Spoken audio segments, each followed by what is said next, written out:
We all have a mission in this world, gifts to carry it out, brothers who will benefit from it, and a designated time to accomplish it. Please remember the wonderful opportunity you have to think, dream, create, sow, love, and share. Also, remember out of love for your dear ones, the respect your talents deserve, and the repayment of blessings that nature expects from a resourceful being like you, that the time you have to accomplish this is not infinite. I wish for you plenty, but remember it's often less than what we or our loved ones would have wished for. I wish for you a long life, but more than that, I wish for you that when the touch of death reaches you, you've given all of your love. Love and death are the two great themes of human life.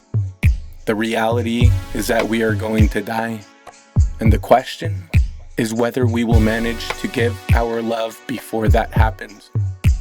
Love and death. We have a finite time to express our infinite spirit. We possess a mortal vehicle to express our immortal spirit.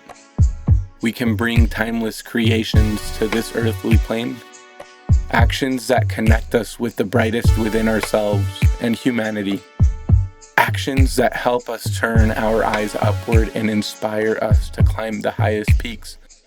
But also actions that tenderly touch the most delicate fibers of the human heart and alleviate its pain. Love is your nature, and your nature seeks expression. It also gives you clues through which you can recognize it and indicates what you should do. When you express loving thoughts, words, and actions, your emotional response improves, your health benefits, your mind clears, your creativity increases, and your performance multiplies. Love can ease pain and change a bad mood. Love is so true and expansive that if not expressed, it turns into pain. The pain you feel is love not shared. You are love, and you are life. Love connects us with the most transcendental part of life and ourselves, bringing it into existence. Our actions bring things from the unmanifested plane to the manifested plane. You are life. It hurts to feel death and identifying with the body. It's not that living in the body hurts. After all, it's a vehicle or an accessory. What hurts is fear. Fear makes you forget your essence. What really hurts is wrongly identifying with the fragile and limited body, which has ailments, is vulnerable, and will perish. And also forgetting your divine, transcendental identity, your immortal soul. It hurts, and rightly so, to exchange your heritage for a mess of pottage. It's fear that makes you choose the mess of pottage and give up your inheritance by wrongly identifying with the body.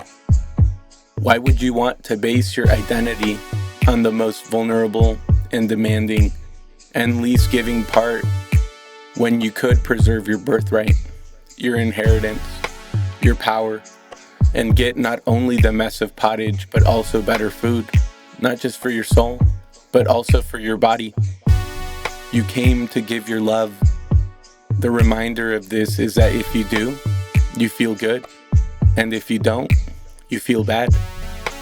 We will all die, including ourselves and our loved ones. You will see people you love die, and when this happens, I would like you to remember the following. We die because we are mortal, and it's normal for a mortal to die. Death is not a punishment. If death were a punishment, only the wicked would die. And then perhaps we would have the right to complain if a kind loved one died. But it's not like that. The good die, the bad die, saints die, and sinners die because, my brothers, mortals die. The old must die, but the young can die too.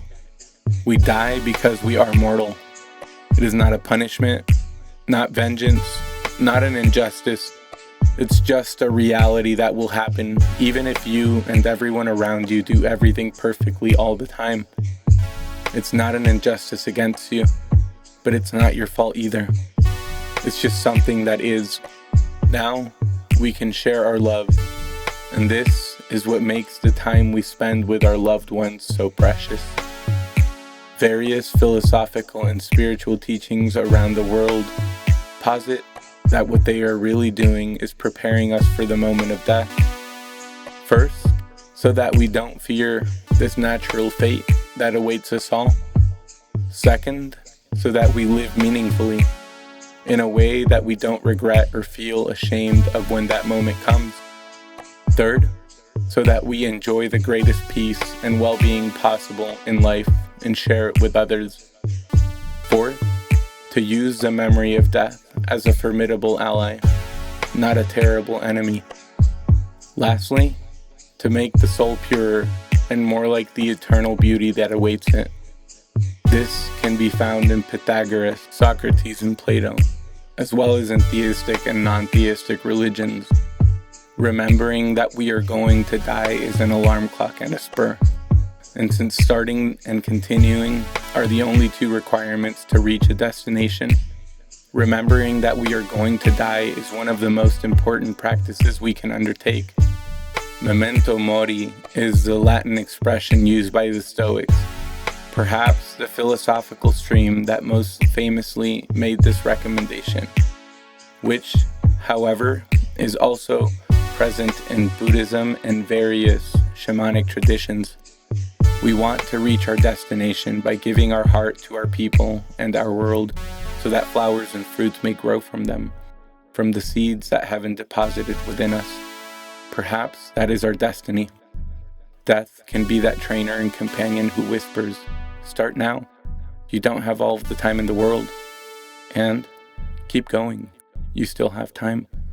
Starting the journey and keeping on is all we need to reach the destination. Death can be love's best friend. Love and death will shape your story. May it be a wonderful story.